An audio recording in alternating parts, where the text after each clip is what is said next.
Chapter 8. Subversive of Discipline. It was announced that the courts-martial of Dewar and Daniel were fixed for Friday, 30th of March, only 11 days after the Admiralty had dithered whether to hold them at all. They were to take place at Gibraltar. The reason for such apparently unseemly haste was simply due to the fact that, because of the combined fleet exercises, more than enough senior officers to sit in judgment were conveniently gathered together in one place. Gibraltar was chosen because it was closer to home than Malta, but still near enough to Malta to make any witnesses easily available. As far as the two potential accused were concerned, it was a time for hurried conferences between themselves and with their lawyer. The snag was that they did not know with what they would be charged. This bothered Parliament just as much. Those two ex-naval officer MPs, Commander Bellairs and Lieutenant Commander Kenworthy, one a Tory, the other a Socialist, put aside their party differences and had a field day at question time. Bellairs demanded to know the terms of the charges. The Parliamentary Secretary to the Admiralty replied that it was up to Sir Roger Keyes to frame them. He added that the Admiralty was anxious that the position of the officers concerned should not be prejudiced nor prejudiced by the House or the public, and he asked the members to show patience and reticence. That request did not get him very far.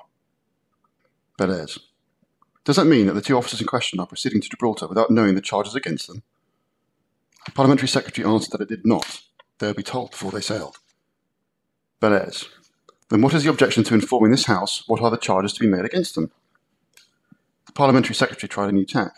Because, he retorted, to the cheers of his loyal colleagues around him, it is not the custom, and has never been the custom, to divulge the charges in a court-martial.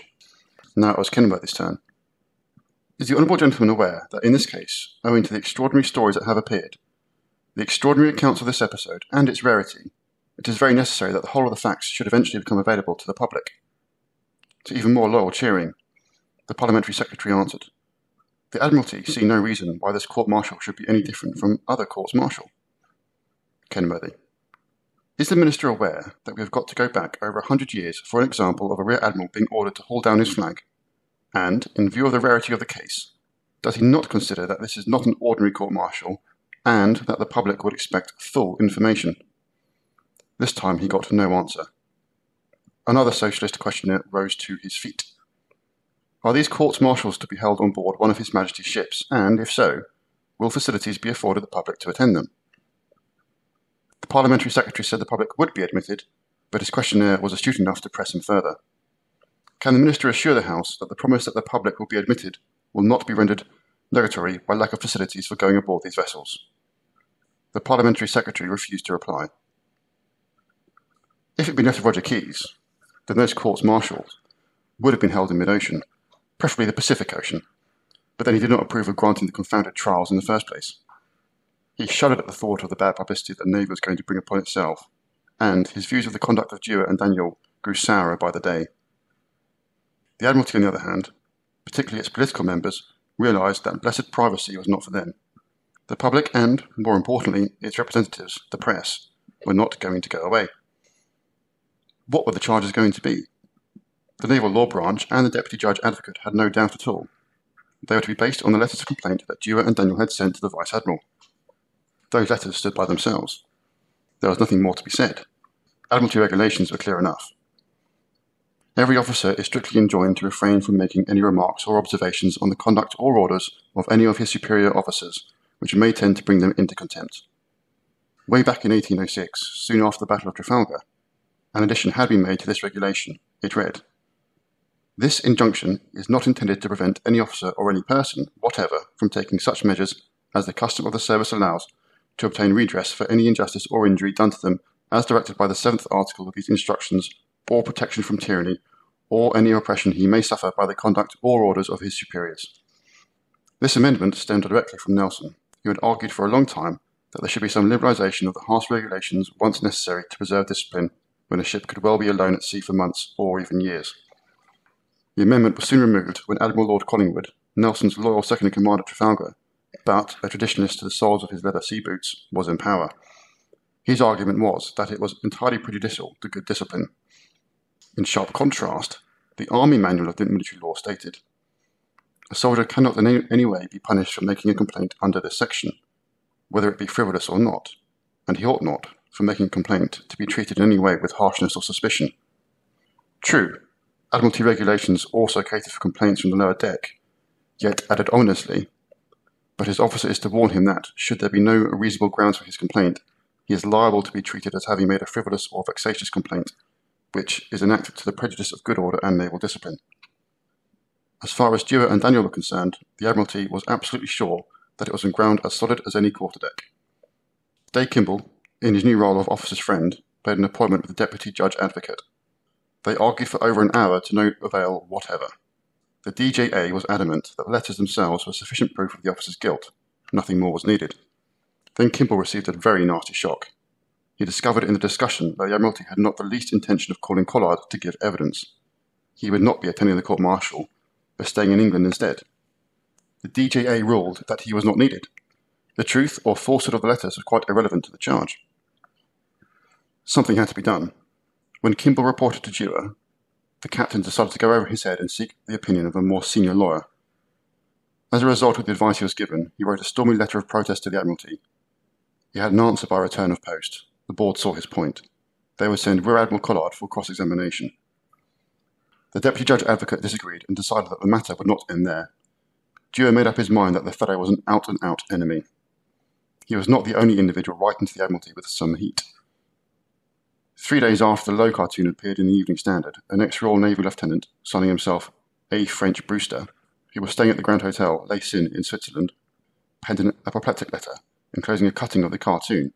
It read, "As one who had the great honour of being in the Royal Navy during the war, I beg of you to take action with reference to the enclosed.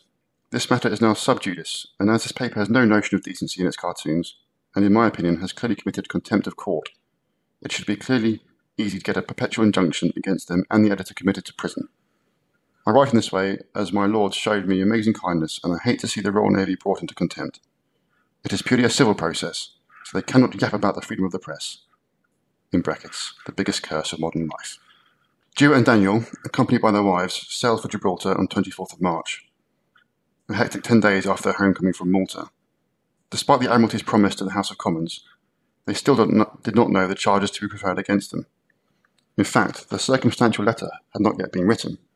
This is the document that Admiralty regulations insist must be composed before a court-martial is considered. It contains a basis of evidence on which charges may be brought. Keyes, who, with his advisers, was to draft those charges, did not receive the circumstantial letter himself until 2 days after Dewar and Daniel had sailed for Gibraltar. The two officers, their wives, and Dave Kimball travelled in the P&O liner Malta, bound for India. By unhappy chance, among their fellow passengers were Rear Admiral William M. Kerr, CBE, who was taking Collard's post as Rear Admiral in the 1st Battle Squadron. Keyes had recommended him, and Captain H.D. Hamilton and Commander E.S. Brooksmith, DSC, who were to take Dewar's and Daniel's places as permanent replacements for the two officers temporarily appointed. It was clear that whatever the outcome of the courts-martial, Dewar and Daniel were not going to get their ship back. Also aboard Malta was a fair sprinkling of British and foreign reporters. Keyes was certainly going to get his publicity, however much he abhorred the idea. The company of so many senior officers must have presented the Master of Malta and his purser with a pretty problem. In view of the circumstances, which of them was to dine at the captain's table? Wisely, they probably settled for regular customers, army officers and such like, returning from leave to India. Early on Sunday morning, Dewar and Daniel had a poignant opportunity to reflect on where their futures might be heading, for, passing close by, came the magnificent sight of the mighty Atlantic fleet, bow waves foaming and glittering as they steamed for home at the behest of King George V, to prepare for a royal review by King Amanullah of Afghanistan. Incidentally, the review turned out to be a considerable disaster. The April weather was appalling. Malta docked in Gibraltar on the following Wednesday evening, several hours late. Dewar and his party had a strange and chilly welcome. Almost immediately on landing, he was told that on no account was he to go aboard Royal Oak, which, with the rest of the Mediterranean fleet, was now laying in harbour.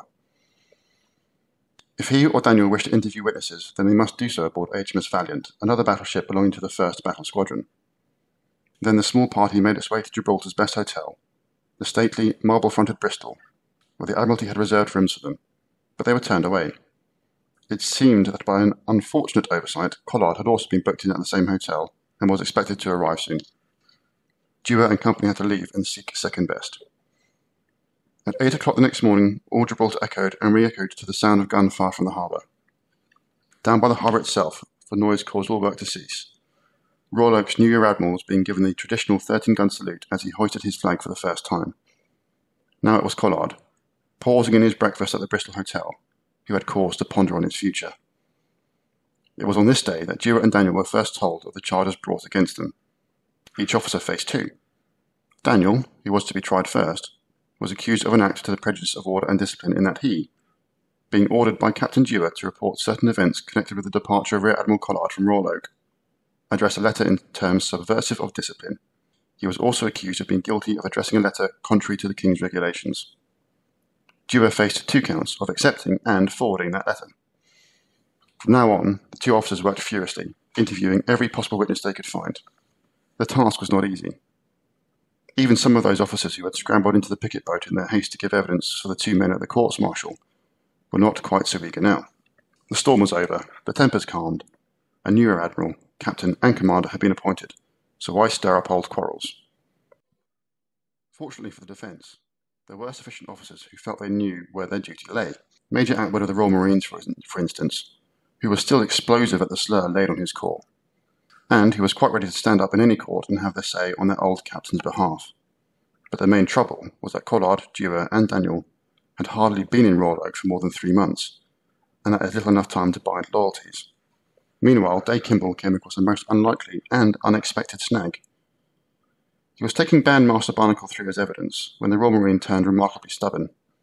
He was simply not prepared to say that there was nothing wrong with the band's performance on the night of the dance. In his opinion, they were rotten. Kimball was taken aback. If Barnacle insisted in giving such evidence in court, then, while it would not excuse Collard's language, it might well explain his tantrum. Kimball spent a lot of valuable and fast-escaping time with the bandmaster before they agreed a formula. If Kimball asked him in court how the band had played that evening, then Barnacle was prepared to answer, about as well as usual. No more, no less. Rapidly approaching justice had not finished with Bandmaster Barnacle yet. As far as the public were concerned, and much to his displeasure, he was one of the stars of the forthcoming courts-martial. Fleet Street took a photograph of him in Gibraltar. Unfortunately, it was not a good one. Barnacle, who was fairly short, was pictured standing with baggy trousers that were even shorter. The Admiralty took one look at the newspaper and promptly telegraphed Gibraltar, "Get Barnacle a uniform that fits." Everyone concerned was anxious to have these courts-martials over and done with as quickly as possible, particularly the officers and men of the Mediterranean fleet. Exercises ended, the ships were due to sail on the following Monday on the spring cruise, calling at all manner of pleasant places. The first port was to be Barcelona, and it was important that the careful organisation in that city should not be disrupted. Given any luck at all, and a firm president to rule the courts-martial, then they should be over in 2 days. Friday and Saturday would be sufficient time, but they were reckoning without Day Kimball and Dewar and, come to that, the Admiralty itself. On the Thursday, with less than 24 hours to go before Daniel stood trial, the local newspaper, which also published the official gazette, was given a hint to wait for an official announcement. The editor waited, but no announcement came by the time he had to order printing to start. Later, the paper managed to get a line in its stop press. Courts-martial postponed. The atmosphere in Gibraltar, which was already tense and strained, became as filled with rumour as Malta had been a fortnight or so before. Some said that Dewar had resigned, others that Daniel had sent in his papers. Against that, there were quite a number of naval officers and residents who supported the theory that Collard had confessed that it was all his own fault and had taken full blame. The truth was that, at the last moment, the Deputy Judge Advocate, fearing the solidity of his case, had thought of 2 more charges to bring against Daniel. The first was that he had read publicly to an assembly of officers in the wardroom of Royal Oak from a document containing certain remarks which were subversive of discipline. The second was that the reading of the document tended to bring Rear Admiral Collard into contempt. These charges were only made known to Daniel at 10:30 on the Thursday night. Quite clearly, he had no time to prepare a defence by the next morning. Grudgingly, and treated much less fairly than a motorist on the driving charge, he was given only 24 hours' grace to do so. But all was not a matter of lawyers' conferences and drafted charges that Thursday. Sir Roger Keyes was starting the long process of saying goodbye to the Mediterranean fleet, for his long-extended term as Commander-in-Chief was about to end. 4,000 officers and men from the fleet, sailors, Royal Marines, and, in their pale and blue uniforms, Royal Air Force pilots and airmen who served aboard the aircraft carrier Eagle, marched to the racecourse in the hot sunshine and paraded while he took the salute. A 17-gun salvo crashed out from the ships in the harbour, echoing and re-echoing from the face of the rock. Then came Royal Britannia, played by the Royal Marine massed bands.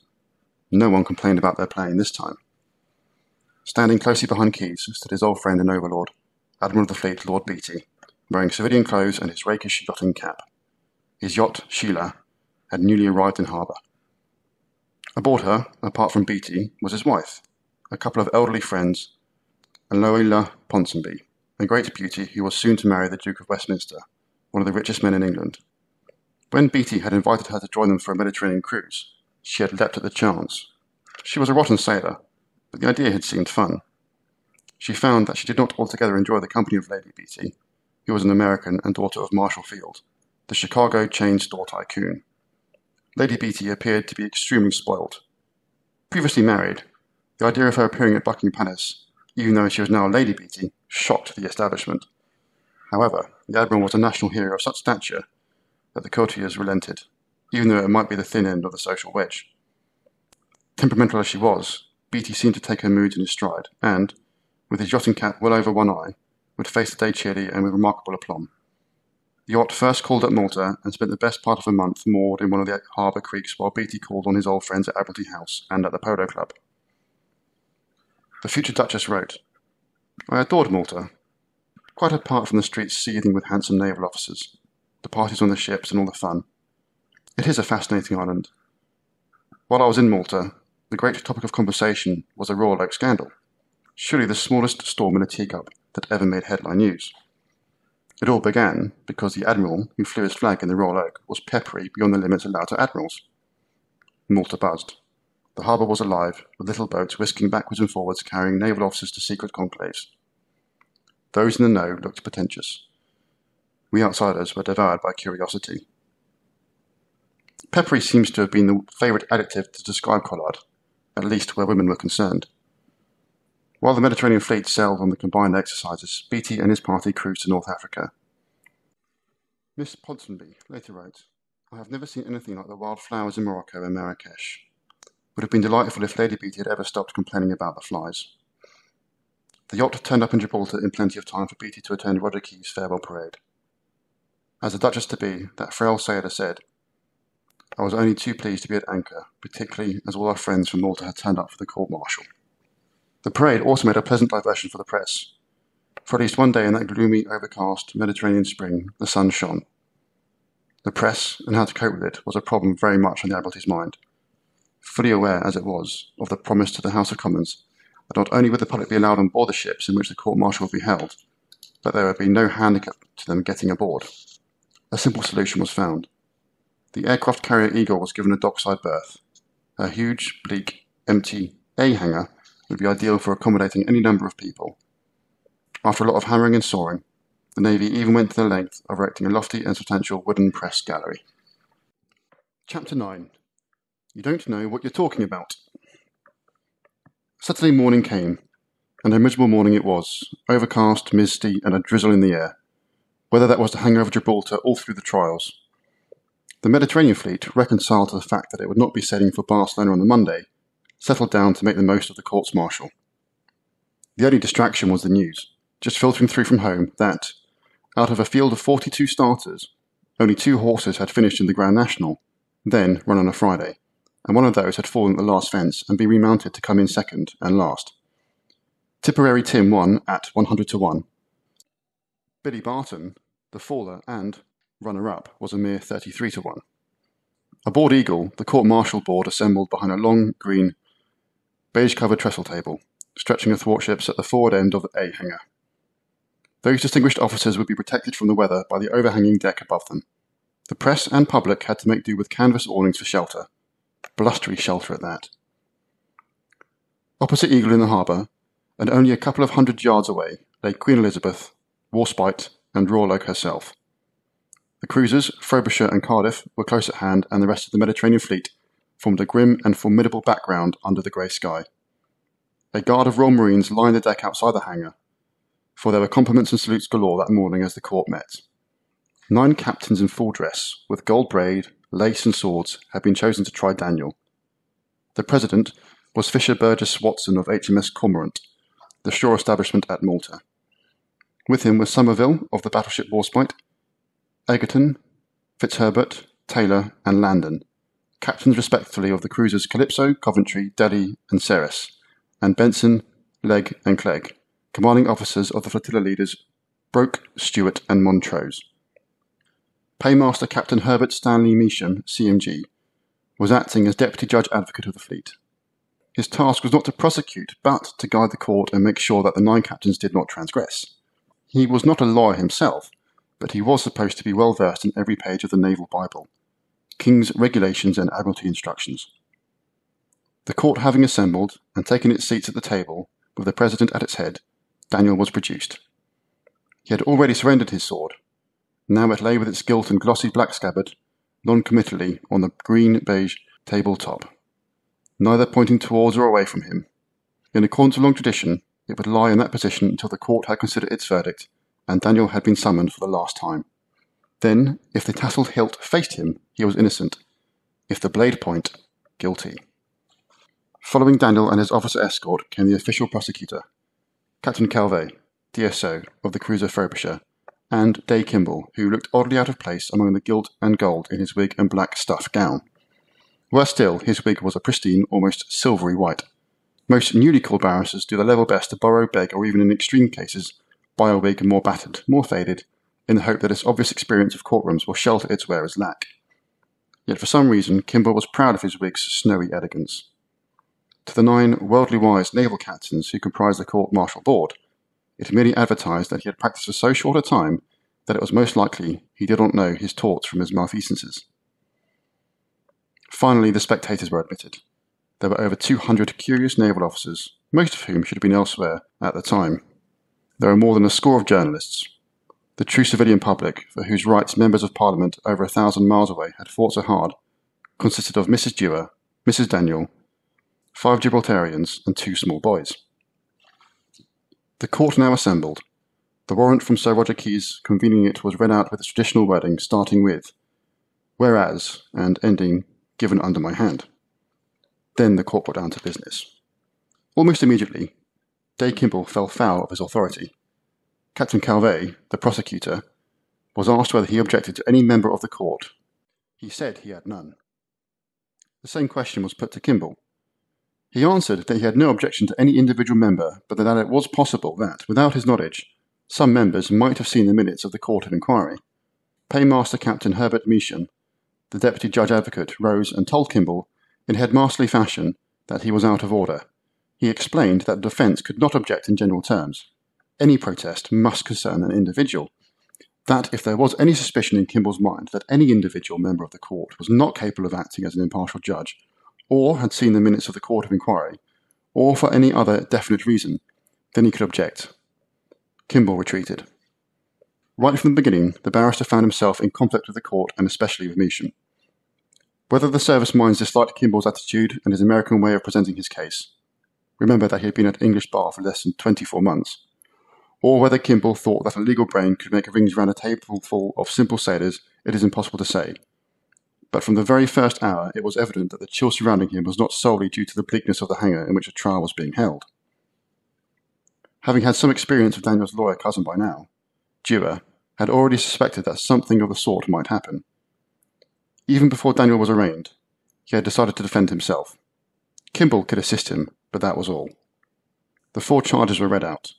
The first 2 dealing with Daniel's letter to Dewar and accusing him of using terms subversive of discipline and containing criticism of his rear admiral. Then the later and hastily drafted charges of reading out publicly in the wardroom a document containing such terms and criticisms. Daniel pleaded not guilty to all of them. Dewar's secretary aboard Royal Oak, Lieutenant Commander Stuart Thompson Crichton, was the first witness called. He gave evidence as to typing Daniel's letter and the steps that he took to keep it from inquisitive eyes.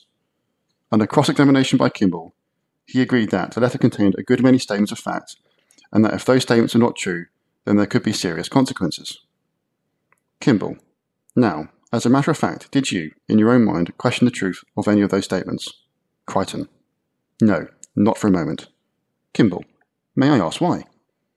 Crichton, who until then had seemed extremely nervous and had given evidence in a very low voice, suddenly spoke up boldly. Well, he declared, An officer of Commander Daniel's rank and character would not put on paper facts which were not true. It was while this witness was giving evidence that Kimball and the Deputy Judge Advocate fell out again. In British courts, it is the custom for a barrister to remain standing at his seat while speaking, and usually to confine histrionics to the scratch of a wig, hitch of a gown, or the twiddle of a pencil. Advocates in the United States have far more latitude to walk about, strike a pose, approach a witness, or lean on the jury box. Kimball must have had something of a memory lapse, for as he got up to cross-examine Crichton, he took a pace or two forward. "Get back to your place," barked Measham, as though he were addressing an errant seaman. The next witness merely read out the regulations under which Daniel was charged. Collard himself was called next. Unhappy Collard. Though irascible and hot-tempered, he was not an insensitive man, and he must have wondered as he arrived on board Eagle that morning in his frock coat and gold lace, how many more times he would be parked aboard a warship and have a file of Royal Marines present arms to him. No charge had been brought against him. He was not the subject of a court-martial, yet there was no gainsaying the facts that had been stated in Parliament that he was the first Rear Admiral ordered to strike his flag for over 100 years. Collard, despite that war wound of his and his limp, refused to take a seat at the foot of the table and insisted on standing. He was going to be on his feet for a long time. After he had taken the oath, the questions he was asked by the prosecution were simple, all concerned with how he had received Dewar's and Daniel's letters and what he had done with them. Then Kimball got to his feet and started his cross-examination. He did not get far before being twice interrupted by Measham. The second time was when Kimball asked Collard if he did not feel that the contents of the letters would involve an inquiry into his own conduct. Measham objected that, before the defence went into Collard's conduct, they should make plain its relevance. In answer, Kimball made an earnest plea to the court. He ended by saying, "The questions in regard to Rear Admiral Collard's conduct are admissible, without any questions of discretion, because they go to the credibility of the witness for the prosecution. The facts of his conduct are relevant because the truth or falsehood of the statements in the letters depends on that conduct, and in the third place, it is within the discretion of the court to allow the putting of those questions in order that the real purpose of this inquiry may be arrived at." With a great shuffling and commotion, the court was cleared for 20 minutes while the 9 adjudicating captains consulted. After the press and public had been called back in, Measham announced that the court considered that Collard's own conduct was not relevant to the charges against Daniel, but, in order to allow reasonable latitude to the defence, Kimball could ask his questions. Following the midday break, Kimball continued to cross-examine Collard. Clearly he was trying to discover whether, when Collard took the letters personally to Vice Admiral Kelly, instead of sending them by hand of officer, which Collard agreed would have been a perfectly proper thing to do, the Rear Admiral had taken the opportunity to present his side of the story to the man who was certain to be present of any board of inquiry. The prosecution protested on the grounds that any conversation Collard had in his capacity as the Rear Admiral of the 1st Battle Squadron with the Vice Admiral who commanded it was privileged. Kimball withdrew his question and tried another tack. "When you took this letter to the Vice Admiral, were you with him for more than half an hour?" "I don't know." "What would be your best estimate of the length of time you were with him?" "I should say it would be rather more than half an hour." "You think it might have been as much as an hour?" "I should think possibly. I was in the Vice Admiral's cabin about an hour." Then Kimball suggested that by taking letters personally to Kelly, he had made it virtually impossible for the latter to preside at a court of inquiry with an open mind. Collard laughed. Kimball said, "I am glad you find this amusing. We don't." Collard answered tartly, "I do, because you don't know what you are talking about."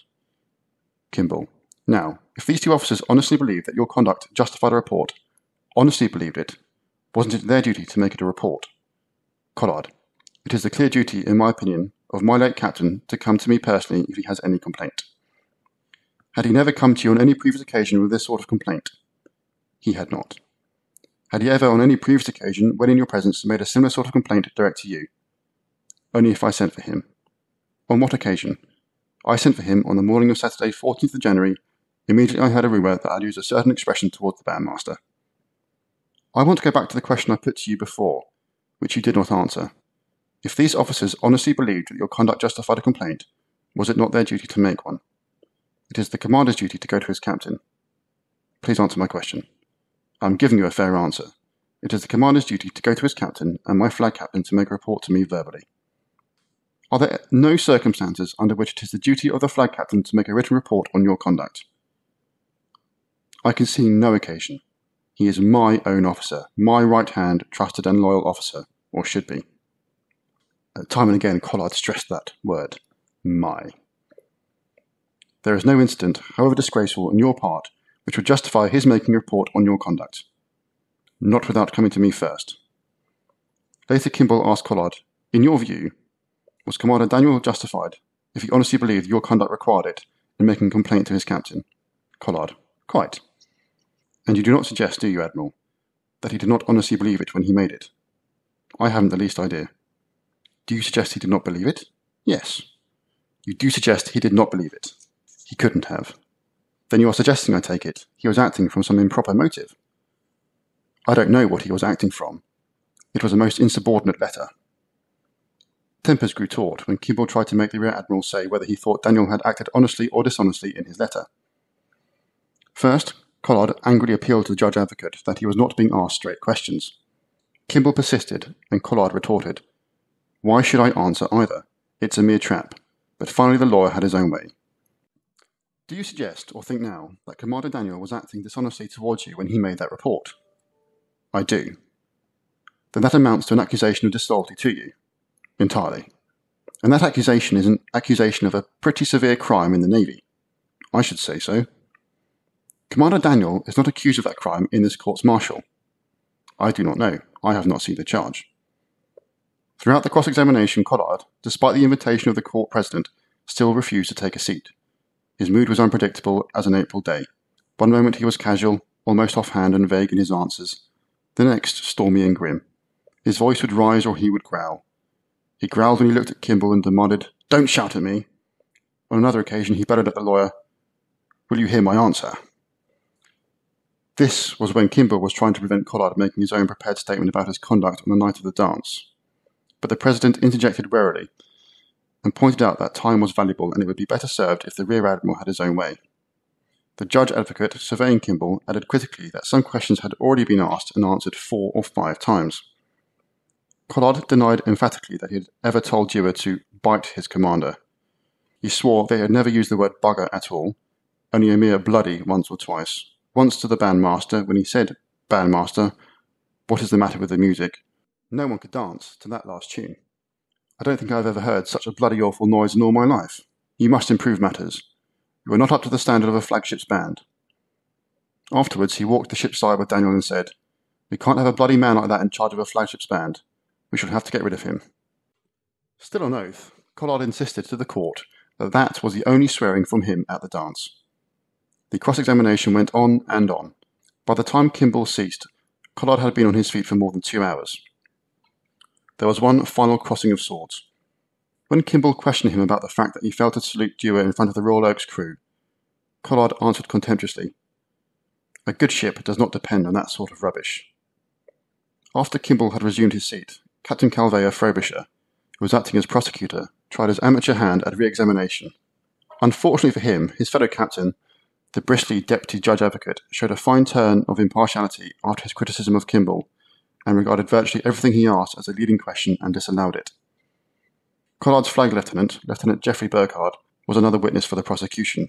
Curiously, his evidence, though brief, was in Daniel's favour. He was answering questions about the scene when Collard wanted to go ashore in his barge. No, the Rear Admiral had not specified whether he wished to use the port or starboard ladder. Jacob's ladder was available, and there was plenty of officers and men about. At 4 o'clock, the court adjourned for 20 minutes for tea, or something stiffer, and a smoke. On its return, Paymaster Lieutenant Norman Denning of Royal Oak was summoned.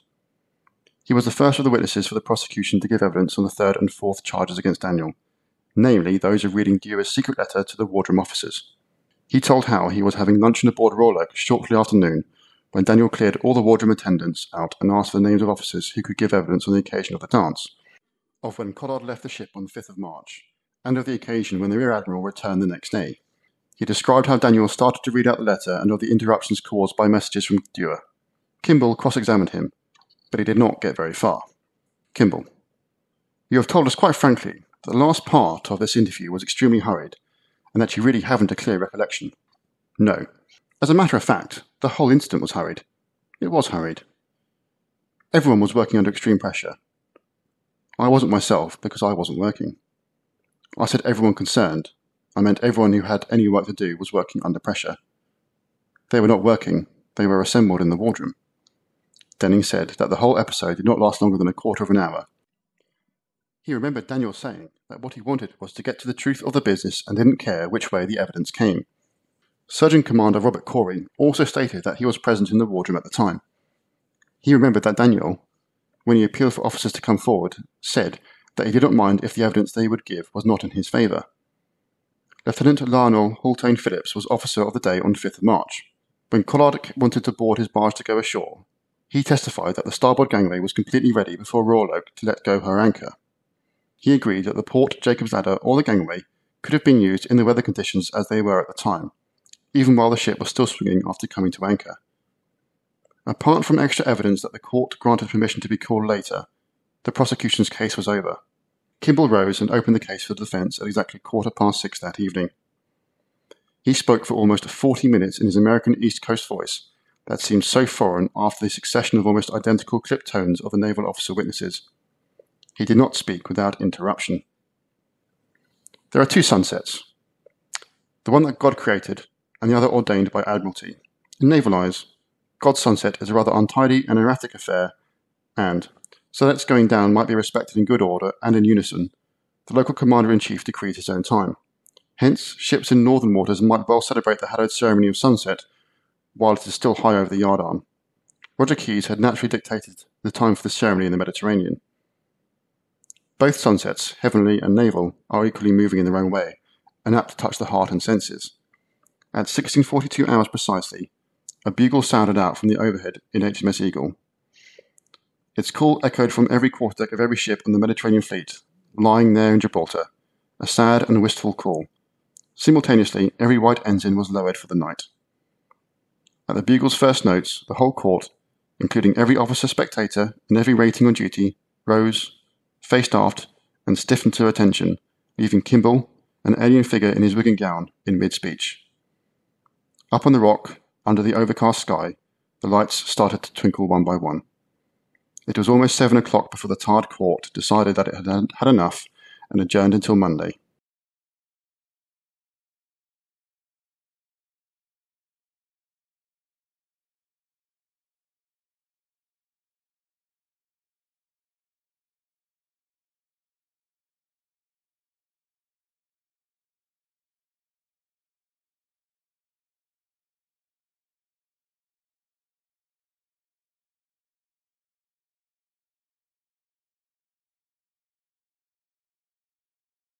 The day that the fleet had originally planned to sail on its summer cruise. There was some muttering. If Jewe's trial was going to take half as long as this one, then the fleet would be lucky to get away by Wednesday. But not everyone in Gibraltar was grumbling. According to the Gibraltar Chronicle, anybody in the place who mattered was consumed by an insatiable curiosity which had nothing at all to do with any court-martial. Before she had sailed for home and the Afghanistan Review with the rest of the Atlantic Fleet, the crew of the mighty battlecruiser HMS Repulse had staged a play called All at Sea, written by Commander Stephen King Hall. For Daniel was not the only naval commander who fancied himself as a dramatist. Hundreds of guests had been invited. According to the Gibraltar Chronicle, they fully numbered 1,000. But as there was to be a dance and a cabaret on board afterwards, poor King Hall had to cut a scene out of the first act, and the third act was not performed at all, to the frustration of the audience who went home wondering how the plot had ended. Perhaps, in view of the circumstances, this was just as well, for entirely by coincidence, 4 of the leading characters in the play consisted of a cantankerous admiral, a harassed captain, a conniving commander, and an unfortunate Royal Marine. The play fared much better later. Revised, retitled, and with the writer Ian Hay as a collaborator, it had a long run in London's West End. As the comedy Middle Watch, it also became a film. Now, all unaware of a very narrow escape, Repulse and her commander, playwright, had departed.